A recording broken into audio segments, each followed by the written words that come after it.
We are officially at the start of a brand new month, so you know what time it is. It's time to go through our monthly money review. There's a lot of personal finance jargon on the internet, but here at Break Your Budget, we cut through the crap and focus on getting the basics right.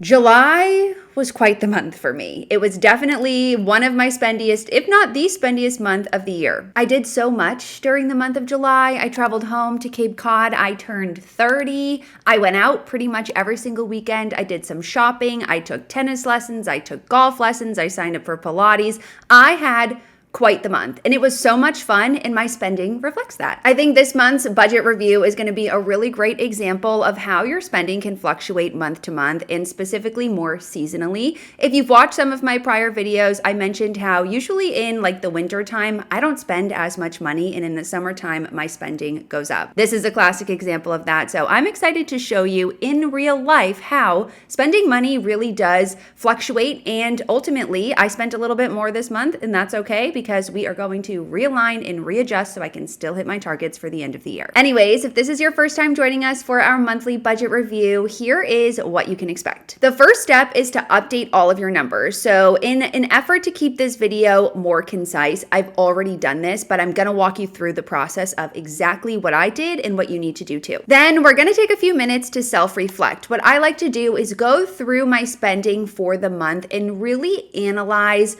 where I was over, where I was under, and most importantly, how I feel about it. And then the last step is to create our budgets for next month. Since we're going into August, I'm going to be creating my August budget. I use the personal finance dashboard to track and manage my money. That is going to be the template that you see featured in this video. I've been using this tool for over 5 years now, and it's helped me grow my net worth from a negative 30,000 when I graduated college and had student loans to over 7 figures now at 30. I do have a YouTube exclusive discount code. I will make sure that's on the screen if you decide you want to go ahead and purchase the PFD. And I also want to mention, if you're looking for a tool that's a little bit more simplified compared to the personal finance dashboard, I do have another budgeting template. It's called the basic budgeting template. And this template is really designed to help you put together a straightforward and simple budget, still following all of my budgeting rules, which is I like to follow a 0-based 3-bucket budget. So the basic budgeting template is going to help you do that. But it's more focused on monthly spend as opposed to annual spend, and to get you in the habit of tracking your expenses and your financial goals to really understand how you're using your money. So if you're a little bit earlier on in your financial journey and you're maybe creating your first budget, or you want a tool where you only have a budget, I would recommend you check out the basic budgeting template. I'll make sure that the tour video and all of the details are linked in the show notes. I also want to call out that I do have a free monthly review checklist that you can download and use to follow along in this video.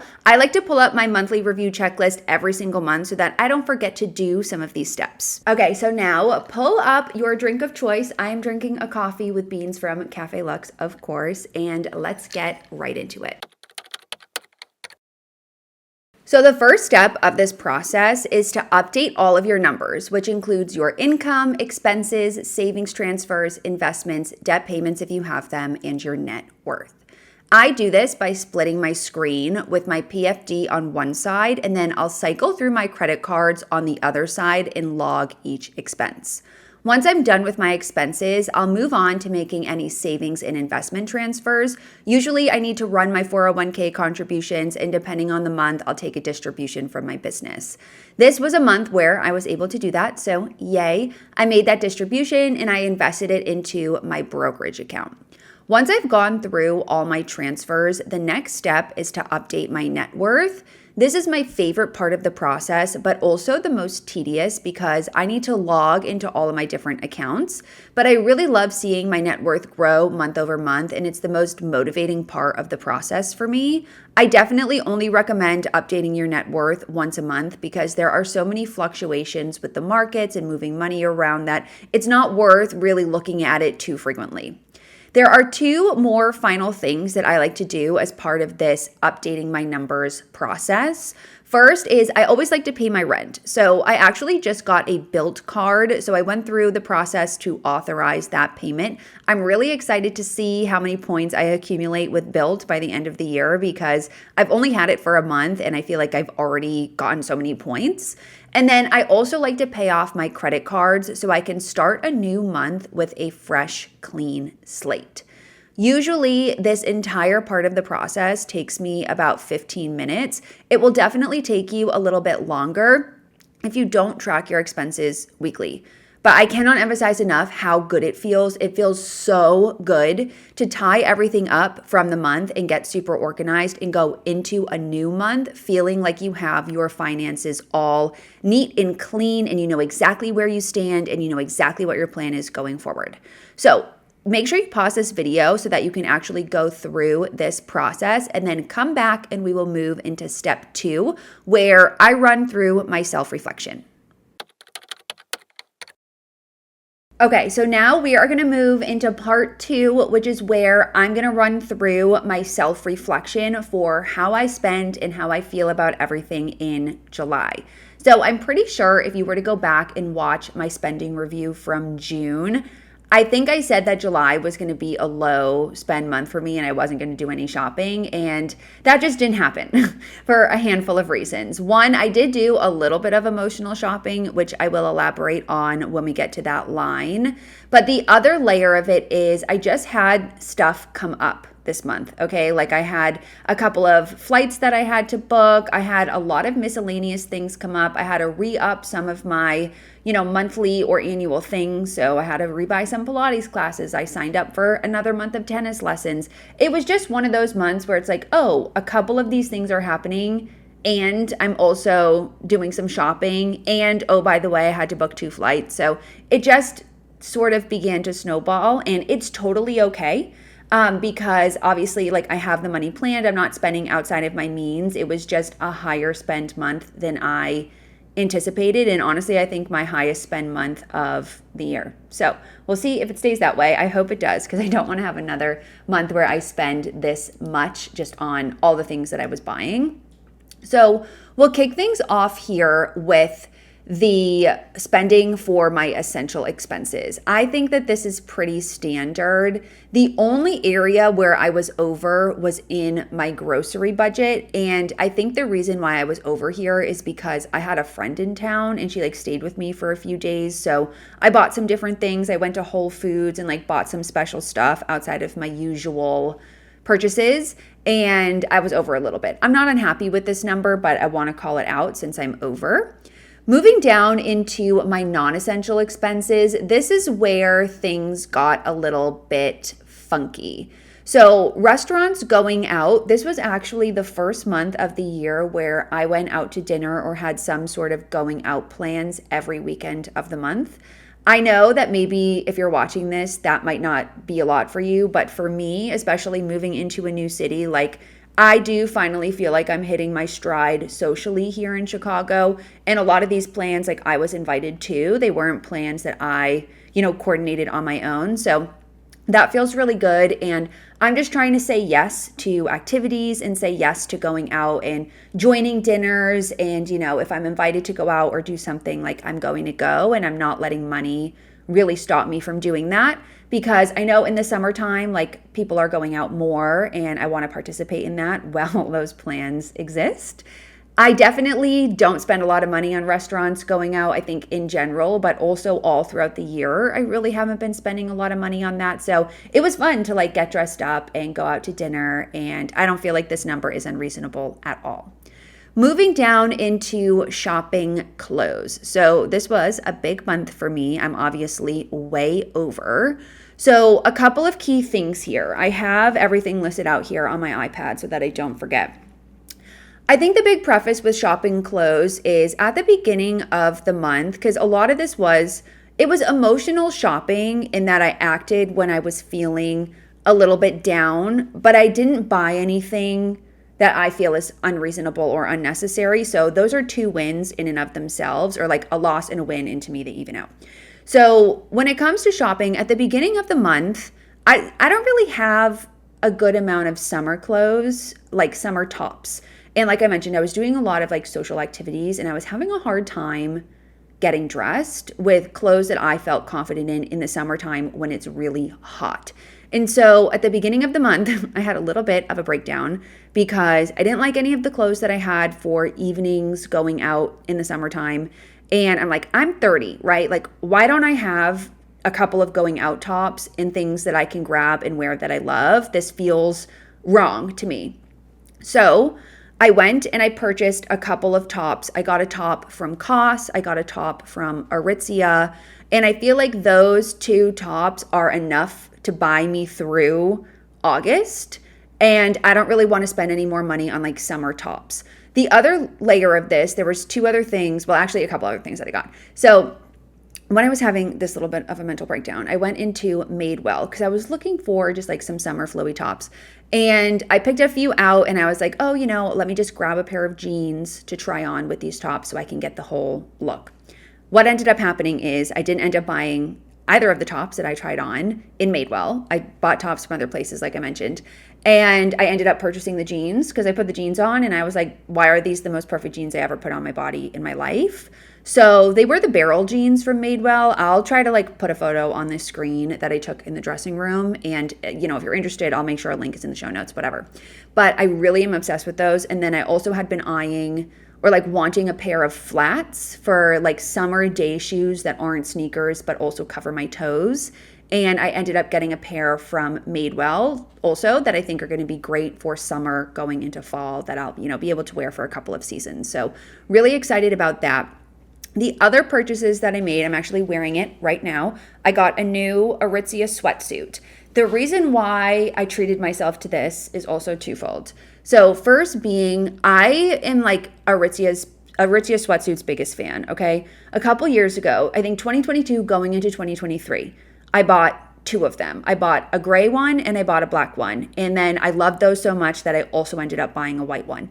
And when I tell you I have worn those sweatsuits into the ground, if you watch all of my content, I'm wearing the same like gray hoodie, gray shorts, black hoodie, black shorts, white hoodie, white shorts, the sweatpants of it all as well, all the time. Like so much so that the black hoodie now, and I mean, it's 3 years old, so this makes sense, but the black hoodie is now starting to have like holes in the wrists. And so in my mind, I'm like, okay, 2025 is the year that I get a new one. And I wanted to be picky about the color, and they dropped some of their fall stuff, and I saw this burgundy color, and obviously it's gorgeous, and I think it's a good color on me. So I was eyeing it, but I'm kind of like, do I need it? Whatever. Going through all of my spending rules and whatnot. And then I was in therapy and we decided that I'm going to go on an SSRI. And that was a big step for me, one which I'm not going to super elaborate on at this point in time. But it felt like the opportunity to treat myself because I was taking a big step. Obviously, that's an emotional situation. And I just felt like it was time for me to treat myself to the sweatsuit. So I bought it because I know it's going to be sold out in this color in the fall. That's how Aritzia is. And I'm so happy about it. Like the amount of joy that putting on a fresh, brand new sweatsuit gives to me is unparalleled. So if you're in the market for sweats, I know that these sweats can be a little bit expensive, but they are so fabulous. Like I'm obsessed with them. They wash well, they wear well, and they last forever. So I know I'm going to wear this all the time because I wear my other ones all the time. And since I live now in like a wintry climate, I feel like investing in winter clothes, fall winter clothes is more worth my money. So I'm not really spending any more money on summer stuff and I didn't spend a ton of money on summer stuff this year. So that's a win. But I'm not really going to be doing that anymore because I know that I'll get more utility out of like fall and winter items and cozies. The other thing that I bought here was I also got a pullover, like one of those TNA fleece pullovers from Aritzia because again, these go out of stock in the fall. I wanted one last year, but I couldn't get the color I wanted in my size. So when I saw it restocked, I got the green one and I get it in a large. I'm obsessed with it. They are fabulous. So, I know that those are a little bit hyped up on TikTok. Same with the sweatsuits. They're popular for a reason. It's like the Hatch alarm clock. Like people love them because they're awesome. So if you are in the market for that kind of stuff, it is break your budget approved. I love them. So anyways, that's really where all of my shopping went this month. And I don't feel bad about it. I just wasn't necessarily planning for it. So it is what it is. Moving down, self-maintenance. So I did get my hair cut and colored this month. I actually, though, only got not a gloss, I think a glaze maybe. I don't know. We didn't put foils in my hair. So it ended up costing me a lot less. And then I also got a pedicure. I get a pedicure every month. Ubers, this is higher because I had to like Uber to and from the airport, which is literally the most annoying thing in the entire world, but it is what it is. Coffee, coffee out, ordering beans, whatever. I don't think that's unusual. Workout is high because I purchased my set of Pilates classes. So I buy 20 classes at once from the studio that I like to go to in Chicago.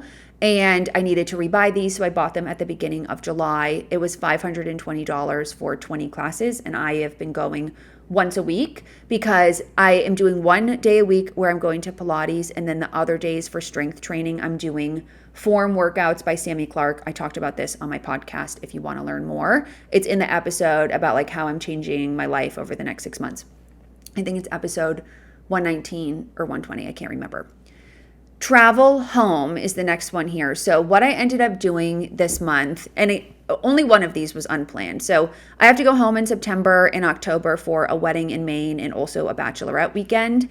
And so I needed to buy those flights. I actually was able to use points on one of the flights. So for that trip home, I only had to buy one leg. But then I also decided sort of last minute because of some family stuff that I'm going to be going home for a couple of days in August. So I needed to buy that flight as well. And it ended up being about $200. So not a big deal. I have the money set aside in a sinking fund, but ultimately this was a little bit higher than I planned as well.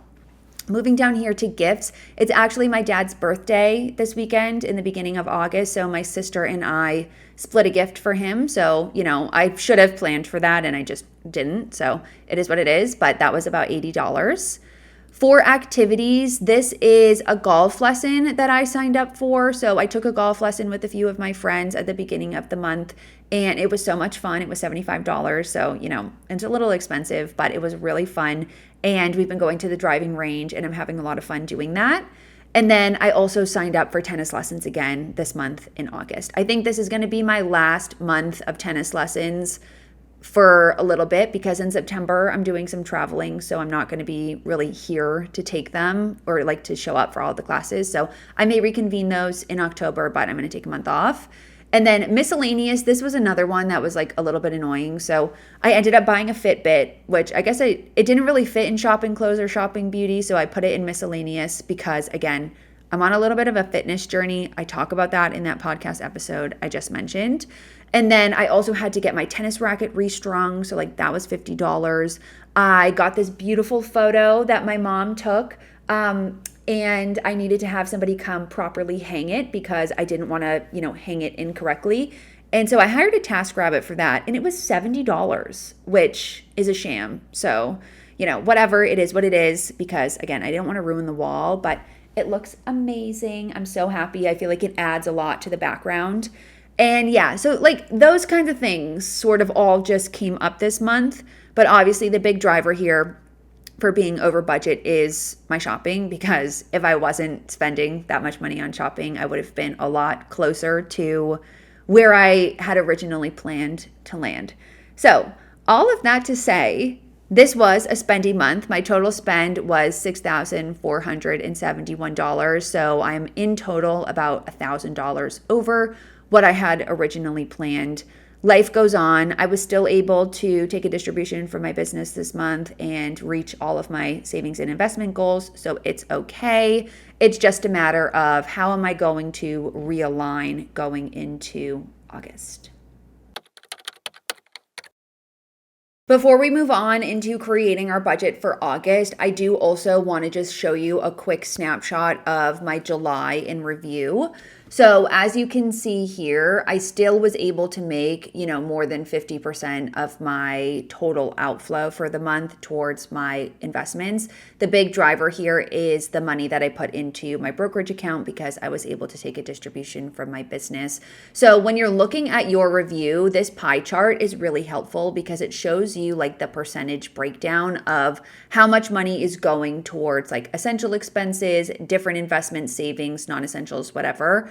I'm not currently saving for anything. I do, though, in August need to start making some transfers into like a travel fund and a gift fund and that kind of thing because I've, drained those throughout the year. So it's time for me to begin replenishing those. So you'll start to see those transfers happening in the month of August, and that will shift what my pie chart looks like. But for the most of this year, the majority of money that I've put into all of my savings and investments has gone specifically towards my solo 401k and my brokerage account with Vanguard. I'm sort of just in a phase right now where I'm trying to invest as much as I can while I'm earning a lot of money through my business because I don't know how long that will last. So if you use the PFD, I think this snapshot is really helpful to see your month in review. As you can see here, I was a little under on my essentials and obviously, like we talked about, a little bit over on my non-essentials. And the biggest call out is my non-qualified investments, which non-qualified is taxable. So that's the money that I put into my brokerage account. Normally, if I wasn't recording and when I go through this on my own, I like to review some of these questions as well, and I'll type in my answers. But if you are someone who is, consistently going through your monthly review and you use the PFD or you're looking for a tool like the PFD, I think that this money review and month in review page is so helpful for continuously reviewing and auditing your spending, self-reflecting, and then you can go back and see, how did I feel about my spending in January versus July and August, right? It's just a good log to keep. So yeah, with that, let's move into our August month in review and August spend. So what I'm going to do here is pull up my annual spending plan and let's zoom in a little bit and take a closer look at August. So for August, my big goal here is to have a lower spend month. And I'm actually going to pull August over here and we're going to go through and set some of these goals too. So this is another cool thing that I like about this template is that I can set my monthly goals. So my big financial goal for August is going to be low spend less than 5K total, because 5K is sort of like my sweet spot.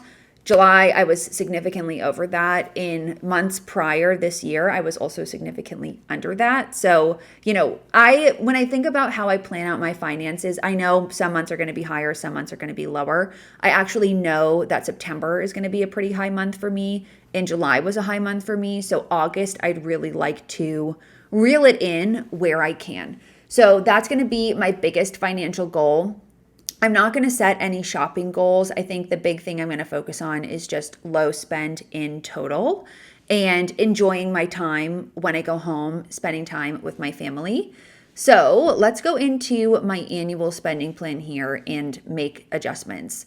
So for my essential expenses, I don't think I'm going to change anything. That's not true. I'm going to up my utilities to $125 because since I've been running the AC, I've noticed my utilities have been a little bit higher. Groceries, I'm going to keep at $300. That seems to be my sweet spot. Drugstore, I'm going to bring this down to $50. I do know that I need to rebuy contact solution this month, but I don't have any other toiletries that I really need. And I tend to buy like toilet paper, paper towels at the grocery store. So I just count that as part of my grocery budget. So I'll keep my drugstore at $50. Subscriptions is $22. This is my Spotify. And then also I use Uber One. So Uber One is just, allows me to earn credits on Uber, and then I end up using those when I take Ubers, which I take a lot of Ubers. So it's worth the $10 to me. Household essentials. I don't think there's anything I'm going to need, but I'm going to just keep this there for the sake of having it. Transportation. So this is like getting on and off the CTA. I'm going to keep it at 50 because I take the train to and from tennis. Miscellaneous, that's just a buffer, so we'll keep that there. Restaurants going out. I don't think I'm going to spend $400 going out again this month because, again, in July, I had like specific plans that I knew I was going to be out and about a little bit more. But I'm going to keep this here for the sake of, being able to say yes to stuff and not worrying about it. Shopping, I do have some returns to make, but I want to keep this at $150 because I honestly might spend a little bit more. I am getting my Rakuten check in August, and I tend to use my Rakuten cash back on shopping. And so when it comes to shopping, obviously I'm being intentional. I'm not overbuying or over consuming, but I've talked about this, I think, sort of ad nauseum on my podcast. If you're interested, just listen to my podcast. But long story short is I do think that your clothes and how you feel in your clothes has a serious impact on your mental health, how you feel about yourself, and how you show up in the world. And this is something that I am really focusing on. I want to like how I look. And part of that, is obviously like skincare, whatever appearance in that regard, but also in how I dress.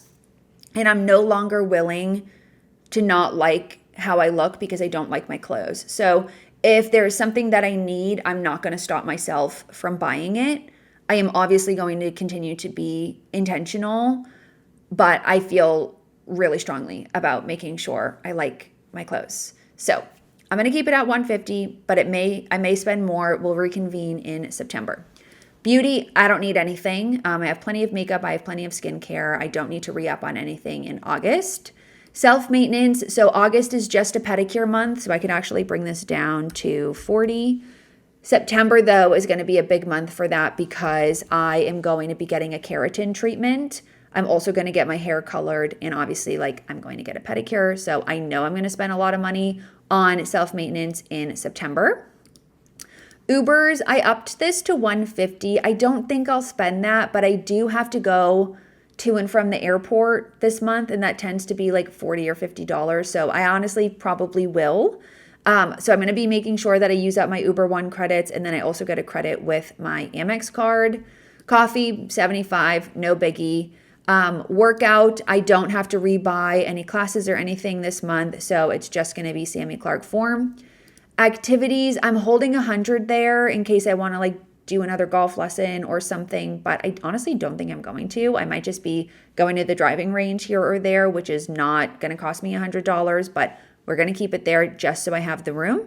And then miscellaneous, that's just random stuff. So that's what my budget looks like in August. It's putting me at $44.71, so about $4,500. If everything is so perfect and goes to plan, this will be where I land. I'm going to really do my best to try to make that happen because, like I said, September is going to be a bigger month for me because I have to go home for weddings. I have to pay for a hotel. I'm going to be in LA. I just have a little bit more going on in September. So August is my come down month, and we'll see how things go. With that, I am actually going to wrap up this video. I hope you enjoyed. If you made it this far, I definitely obviously recommend you check out the personal finance dashboard or the basic budgeting template. I also want to highlight if you are someone who is new on your financial journey, maybe you're just getting started, check out my book, Own Your Money. I don't talk about this enough, and honestly, I need to talk about it more. This is really like a simplified go-to guide for the beginning of your financial journey. I think it's a great resource to have on your bookshelf so you can always go back and reference it. I get so many questions that are answered in complete and full detail inside this book. It's designed to be easy to read. It's designed to be a go-to reference. It's not like a clunky finance book. There's pictures and stuff inside. It's great. So I definitely recommend you check this out. It's also always in the show notes. And if you enjoyed this video, let me know, and I will see you next week. Thanks for watching.